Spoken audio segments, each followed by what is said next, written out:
see you this Monday, September 14th. I'm Coral Azus with CNN Student News, catching you up on current events. Let's start with what's happening in California. Not just the state's historic drought, but something it's making much worse: wildfires. The state's wildfire season used to run from spring until fall. Now it's year-round, with hot, dry trees and brush acting like kindling, causing tens of thousands of acres to burn up. California's governor declared a state of emergency in 2 counties yesterday. What that does is speed up assistance to people who need it, everything from replacing copies of their birth certificates to helping remove debris from their property. 2 massive wildfires burning in Northern California are spreading fast and threatening homes, property, and lives. The so-called Valley Fire in Lake County, 115 miles west of Sacramento, spread from 50 acres to 25,000 in just over 10 hours. That is a very rapid rate of spread, very dangerous situation. It's just a reminder, this is how the conditions are in California right now. And with the temperatures and low humidity, 4 years of a drought, the conditions are very extreme.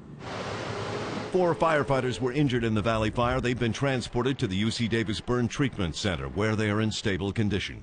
The firefighters, I'm sure they're emotionally drained, physically drained after being stuck in a situation where, your life's on the line, doing your job. Mandatory evacuations have been ordered for many communities in the fire zone. A shaken Joyce Reen got out just in time. We were stuck in the middle of the fire for a while and couldn't go either way. And we're near where we were stuck. We saw the flames going up the hill toward our house. Meanwhile, the Butte Fire, about 70 miles east of Sacramento, has grown to 65,000 acres, also fueled by dry conditions. Within 15 minutes, it was sitting in the backyard above those trees, and these trees were all on fire when I left. And it came up in minutes. More than 6,000 homes are being threatened there, some already destroyed. In both fires, residents say they had very little time to escape the fast-moving flames. We smelled the smoke and we went outside, and our neighbors were in a panic. They told us to leave. We went across and we helped them get their important things out of their home. Their barn, unfortunately, burnt down. Across the Pacific, it's flooding that's brought disaster on parts of eastern Japan. Almost 3 million people were told to evacuate their homes after Tropical Storm Etau, which made landfall last week, dropped more than 2 feet of rain in some places. One of the worst hit was the city of Joso. The waters are now receding there, the damage coming into view. There you see the Japanese Self-Defense Force bringing in yet another boat that has been out in the flooded neighborhoods of Joso City. They have been working around the clock, going from house to house and building to building, searching for people who may have survived the flooding but haven't been able to call yet for help. There are 2 operations that we've been following very closely. One is in the air, and there are a number of helicopters that have been up searching for people. There are other family members in need of rescue, and we saw one of those scenes play out today when the Hirose family had to evacuate a couple of days ago. They had to leave their dog Choppy behind. They reunited her with her owners, their 85-year-old parents, and there were tears and gratitude. This is a massive operation, as you can see from the size of the convoy behind me, and it will continue, they say, until all of the missing are accounted for. And then there is the question about what people who live here will do next. So many neighborhoods like this still underwater, and so many people telling us that as far as their possessions go, they've lost everything.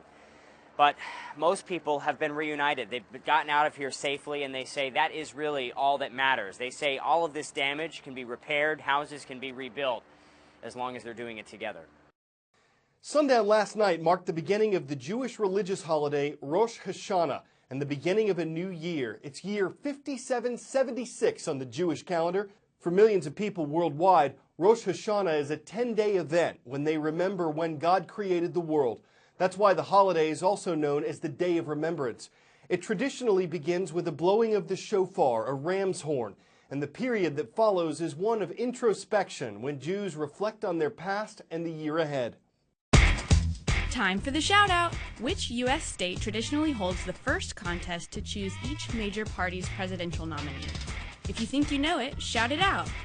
Is it A, Delaware, B, Iowa, C, New Hampshire, D, Hawaii? You've got 3 seconds. Go! For decades, the Iowa caucuses have been the first nomination contest. The New Hampshire primary comes second. That's your answer, and that's your shout-out. But that doesn't necessarily mean that the Democrat and Republican who win in Iowa will ultimately win their party's nomination. It's a first step in the nominating process, and at this point, it's scheduled for February 1st. There's one fewer Republican in the race, though. Late last week, former Texas Governor Rick Perry suspended his campaign. He was running low on funding. That means as of today, there are 16 Republicans currently seeking their party's nomination. The latest CNN ORC poll showed that businessman Donald Trump is leading the pack. On the Democratic side, 5 people have officially announced that they're running. Former Secretary of State Hillary Clinton leads the Democrats in the polling so far.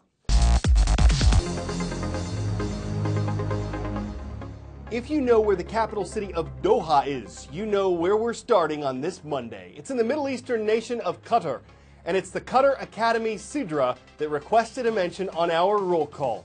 On the U.S. West Coast, in College Place, Washington, we've got the Hawks on today. Hello, College Place High School. And on the U.S. East Coast, Arundel High School, the home of the Wildcats, wraps up our roll from Gambrills, Maryland. New technology could make it possible for your parents to find out virtually every detail of how you drive when they're not in the car with you. It's part of the interactive electronic smart touchscreen stuff you see in many new cars, and there are concerns about one particular program. Is it an invasion of privacy? What kind of driving data is being kept by the car maker, and could it be turned over to police? Could it be used in court cases or insurance claims? Of course, the question many parents might ask is, could it make my teenager a safer driver?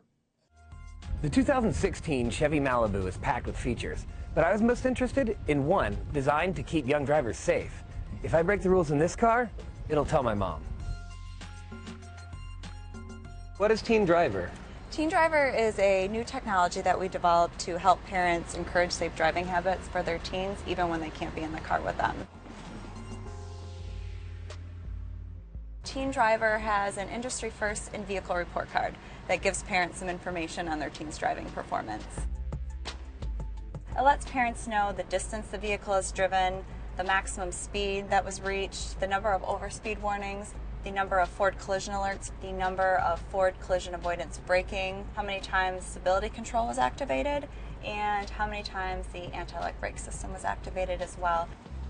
There's a learning curve to driving. Right. Technologies like Teen Driver can help to encourage them to have safe driving behaviors. According to the CDC, motor vehicle crashes are the #1 cause of death for teens in the U.S. For drivers ages 16 to 19, their fatal crash rate is nearly 3 times that of drivers 20 years and older. If a family's sharing this car, how does it know, not to send, mom's report card and when the kid's driving?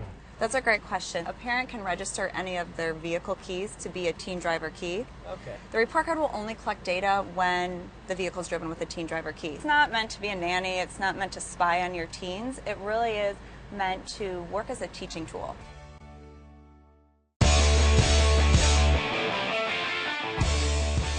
Whitewater rafting, whitewater kayaking, those make sense. But whitewater paddleboarding, that's a new kind of challenge. Stand-up paddleboarding, or SUP-boarding, is not for those who struggle with balance. You're going down river rapids on your feet, or not. Even some of the people who do it say they expect to go swimming, and that SUP-boarders don't have time to think. But once you've mastered whitewater in a boat, you probably know what's up. You might be bored with sitting. You might be ready to stand up to the next challenge, make a rapid progression, and have something entirely new to kayak about. I'm Carl Azus for CNN Student News. We're back tomorrow and hope you will be too.